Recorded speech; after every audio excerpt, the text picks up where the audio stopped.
मुख्यमंत्री योगी आदित्यनाथ पहुंचे महाकुंभ प्रयागराज कार्यों का जायजा ले रहे हैं।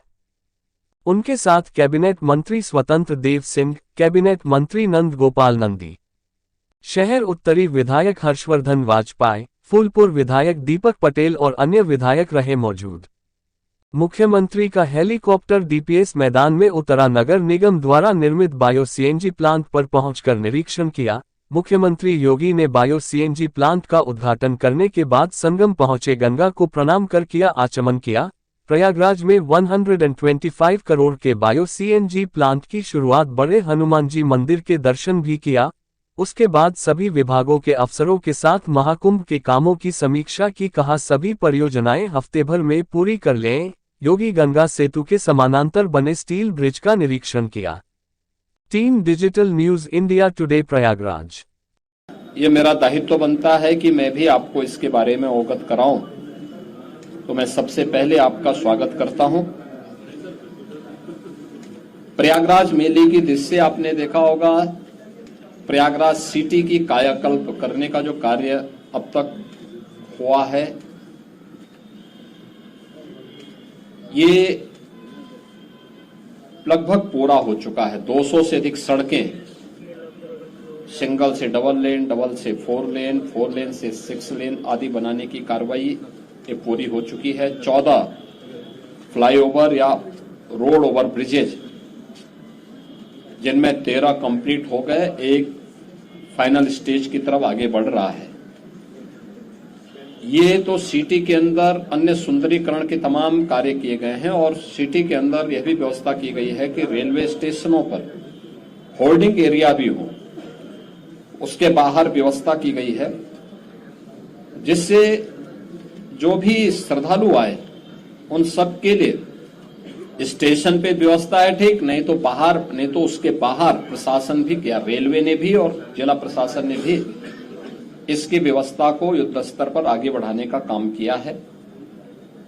मेला प्राधिकरण ने यहां पर लगभग 5000 एकड़ क्षेत्रफल में प्रयागराज को जोड़ने वाले मार्गों पर संगम से 2 से 5 किलोमीटर की दूरी पर पार्किंग स्पेस भी चिन्हित करके उन्हें सक्रिय कर दिया है। हर पार्किंग स्थल पर चौकी भी होगी, सुरक्षा की पुख्ता व्यवस्था भी होगी, पब्लिक एड्रेस सिस्टम भी होगा। इस सारी कार्रवाई आगे बढ़ाई जा चुकी है। पेंटोन ब्रिज पहली बार हम लोगों ने इनकी संख्या 2019 में बढ़ाई थी, जो 22 तक पहुंची थी। इस बार महाकुंभ को देखते हुए 30 पेंटोन ब्रिज बनाए जा रहे हैं, जिनमें 28 बनकर के तैयार हो चुके हैं। 2 अगले 3-4 दिन के अंदर वह भी बनकर के तैयार होंगे। 12 किलोमीटर का अस्थायी घाट यहां पर तैयार किया जा रहा है और लगभग वे सभी तैयार हैं। कुछ पक्के घाट बनाए जा रहे हैं। अरेल की ओर एक पक्का घाट बन रहा है, अगले 2-3 दिन के अंदर उसको भी कंप्लीट कर लिया जाएगा। चेकर्ड प्लेट यहां पर लगभग 530 किलोमीटर के दायरे में ये सब बिछाई जा चुकी है और इसी प्रकार से शुद्ध पेयजल लोगों को उपलब्ध हो सके, श्रद्धालुओं को उपलब्ध हो सके, संतों को उपलब्ध हो सके, इसके लिए भी 450 किलोमीटर की शुद्ध पेयजल की लाइन भी यहां बिछाई जा चुकी है। मेला अपना एक शेप लगभग ले चुका है, केवल संस्थाओं को आना बाकी है। संस्थाएं आ रही हैं। 7000 से अधिक संस्थाएं अब तक आ चुकी हैं। 1.5 लाख से अधिक टेंटेज की व्यवस्था मेला प्राधिकरण ने यहां के लिए किया है और यह कार्यक्रम युद्ध स्तर पर आगे बढ़ रहा है और लोगों में उत्साह है। देश और दुनिया प्रयागराज कुंभ में आने के लिए उत्सुक है। उत्तर प्रदेश और देश के इस सबसे बड़े आध्यात्मिक और धार्मिक समागम को अपनी आंखों से देखना चाहता है। 144 वर्ष के बाद महाकुंभ का यह मुहूर्त आ रहा है और इस महा समागम का साक्षी देश और दुनिया बनना चाहता है। इसके लिए हर प्रकार की व्यवस्थाएं डबल इंजन की सरकार ने, केंद्र और राज्य सरकार ने मिलकर के यहां पे प्रशासन और पुलिस ने मिलकर के, मेला प्राधिकरण के साथ मिलकर के इन सभी कार्यक्रमों को युद्ध स्तर पर आगे बढ़ाने की तैयारी की जा रही है। और जनवरी प्रथम सप्ताह तक संस्थाएं भी आ चुकी होंगी, तैयारियां पूरी हो चुकी होंगी। 13 जनवरी को पौष पूर्णिमा की पहला स्नान यहां पे संपन्न होगा। मकर संक्रांति 14 जनवरी को दूसरा स्नान यहां पे होगा, जो अमृत स्नान भी होगा, जिन्हें साई स्नान कहते थे। 29 जनवरी मौनी अमावस्या, ये मुख्य स्नान में से एक है, जिसमें सबसे ज्यादा भीड़, हमारा अनुमान है कि 6 से लेकर 8 करोड़ श्रद्धालु यहां पर उस दिन आएंगे। और उस स्नान में, यहां पे अमृत स्नान में सहभागी करेंगे। यह एक बड़ा आयोजन कुंभ का होगा और एक बहुत पवित्र मुहूर्त भी होगा। 3 फरवरी बसंत पंचमी है।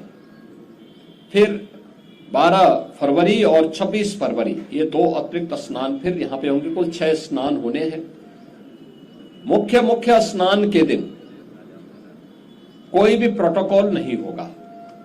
पूज्य संतों के लिए, श्रद्धालुओं के लिए यहां पे स्नान की व्यवस्था के लिए सभी लोग लगेंगे।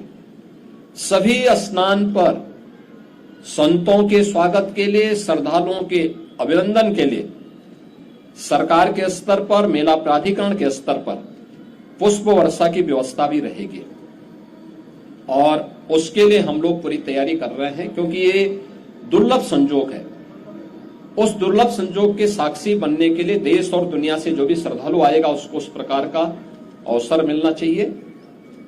प्रकृति और परमात्मा की कृपा से, भगवान प्रयागराज की कृपा से, द्वादश माधव की कृपा और मां गंगा और मां यमुना की कृपा से ये पूरे कार्यक्रम सकुशल संपन्न हो। आज इस दिवस से मैंने यहां बैठक की है, पूजा भी की है, और आप सबके सहयोग से इस पूरे आयोजन को पूरी भव्यता के साथ यहां पे आयोजित करने का गौरव यहां पे डबल इंजन की सरकार को प्राप्त होगा, प्रयागराज मेला प्राधिकरण को प्राप्त होगा और प्रयागराज वासियों को प्राप्त होगा।